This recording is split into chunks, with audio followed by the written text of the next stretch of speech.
بسم الله الرحمن الرحيم.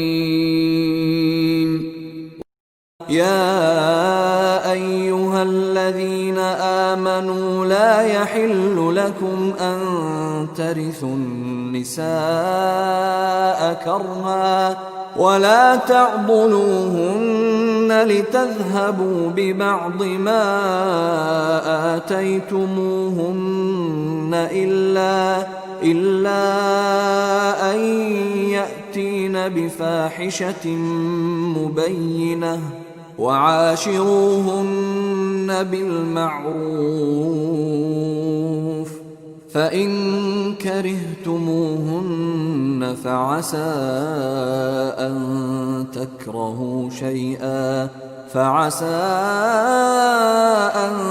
تكرهوا شيئا ويجعل الله فيه خيرا كثيرا.